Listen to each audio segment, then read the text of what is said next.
बिस्मिल्लाहिर्रहमानिर्रहीम। अस्सलामुअलैकुम dear students. BS mathematics second semester के स्टूडेंट्स का लेक्चर नंबर 9। आज के लेक्चर का टॉपिक जो है वो correlation coefficient for group data. ठीक है जी। कोरिलेशन कोफिशिएंट जो है वो हम लोगों ने ग्रुप डाटा का किस तरह से फाइंड आउट करते हैं, ये आज के लेक्चर में जो है वो सीखना है। तो लेक्चर स्टार्ट करते हैं। सबसे पहले चेंज ओरिजिन एंड स्केल, कि अगर हम अपनी रिग्रेशन लाइन का ओरिजिन एंड स्केल चेंज कर देते हैं तो फिर the correlation coefficient is independent of origin and scale. मतलब कि अगर आप अपने डाटा का ओरिजिन एंड स्केल चेंज करते हैं तो उसका कोरिलेशन कोफिशिएंट पर जो है वो कोई इफेक्ट नहीं होगा, क्योंकि ये इंडिपेंडेंट होता है चेंज ओरिजिन एंड स्केल से। तो y, ये एक रिग्रेशन लाइन लिखी हुई है, y is equal to a plus minus B x.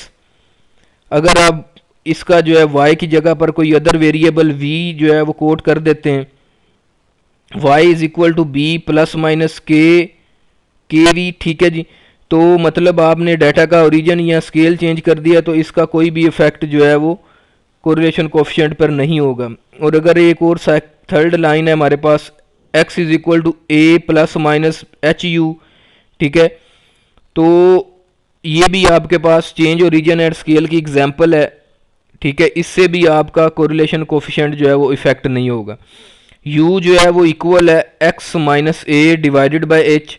v जो है वो इक्वल होता है y minus B divided by के।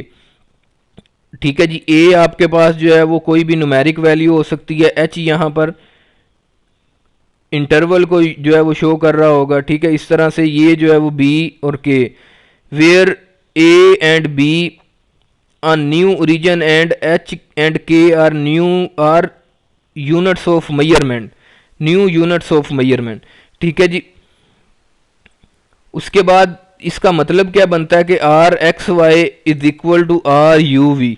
यानी कि अगर आप अपने डाटा का ओरिजिन एंड स्केल दोनों चेंज कर देते हैं तो जो आपका ओरिजिनल डाटा का कोरिलेशन कोफिशिएंट होगा वो आपका चेंज ओरिजिन एंड स्केल वाले उन दोनों का आंसर जो है वो इक्वल आएगा।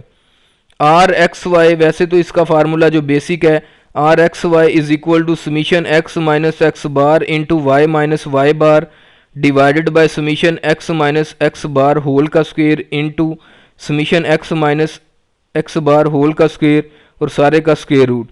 ठीक है जी। इस तरह से आप इसको जो है वो फाइंड आउट कर सकते हैं। Where X bar is equal to A plus H U bar and Y bar is equal to B plus K V bar. ठीक है जी। यानी कि मीन आपके जो है वो very change origin and scale के वो इस तरह से फाइंड आउट होंगे। अच्छा जी। इसके बाद नेक्स्ट आर्टिकल जो है वो correlation coefficient for group data, जो आज का हमारा बेसिक टॉपिक था ग्रुप डाटा का, वो स्टार्ट करते हैं। In two variables arrangement is made according to m columns and k rows. ठीक है जी। अगर आपके पास दो वेरिएबल हैं, पेयर्ड ऑफ ऑब्जर्वेशंस दी हुई हैं x एंड y, और साथ उनकी फ्रीक्वेंसी भी दी हुई है, तो इस सूरत में आप फिर उसका कोरिलेशन कोफिशिएंट किस तरह से फाइंड करेंगे, ये जो है वो हम लोगों ने आज जो है वो सीखना है। ठीक है जी। वो हमें कह रहा है कि if two variables arrangement is made according to m columns, यानी कि उसमें आपको m कॉलम्स दिए हुए हैं और k रोज दी हुई हैं। It is known as bivariate frequency table, यानी कि बाईवेरिएट दो वेरिएबल्स हैं उसमें, तो इसको हम बाईवेरिएट फ्रीक्वेंसी टेबल बोलेंगे। The number of observation falling in ijth cell is called ijth cell frequency। ठीक है। आपके पास i जो है वो डिनोट करेगा x को, सॉरी y को डिनोट करेगा, और j जो है वो डिनोट करेगा आपके x को। ठीक है जी।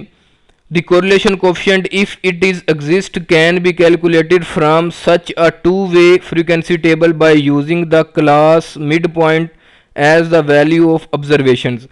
ठीक है जी। आप जो है वो अगर आपको क्लासेस प्रोवाइड की गई हैं x वेरिएबल की और y वेरिएबल की, तो आप उनका जो है वो मिड पॉइंट फाइंड कर लें। मिड पॉइंट फाइंड करने के बाद जो है वो आप आसानी से उसका जो है वो कोरिलेशन कोफिशिएंट ग्रुप जो है वो ग्रुप डाटा के लिए फाइंड आउट कर सकते हैं। तो कोरिलेशन कोफिशिएंट का ग्रुप डाटा का फार्मूला जो है ये थोड़ा सा देख लें। R is equal to summation F i j. ठीक है जी, आई और जे जो है ये वेरिएशन को शो कर रहा है, यानी कि आई जो है वो आपके फर्स्ट वेरिएबल की फ्रीक्वेंसी है और जे जो है वो सेकंड वेरिएबल की फ्रीक्वेंसी है। ठीक है जी, एक्स आपका फर्स्ट वेरिएबल, वाई जो है वो second variable, minus 1/n, N जो है वो सम ऑफ फ्रीक्वेंसीज इसको शो करेगा समीशन एफ डॉट जे एक्स जे। ठीक है जी, यानी कि आपके पास ये जो डॉट है ये शो कर रहा है कि एक्स जो है वो यहाँ पर वेरी करेगा लेकिन वाई जो है वो आपका कांस्टेंट रहेगा। इसी तरह से summation F dot i into y i. ठीक है जी, इसका मतलब है कि आपका y जो है वो वेरी करेगा और x जो है वो एज अ कांस्टेंट ट्रीट होगा। और इसके बटे में जो डिवाइडेड बाय है वो है summation F I dot J x J square minus 1/n summation F dot J x J square into summation F J dot Y F I dot into Y square I minus 1/n summation F dot Y I square, और सारे का जो है यहाँ पर square root है।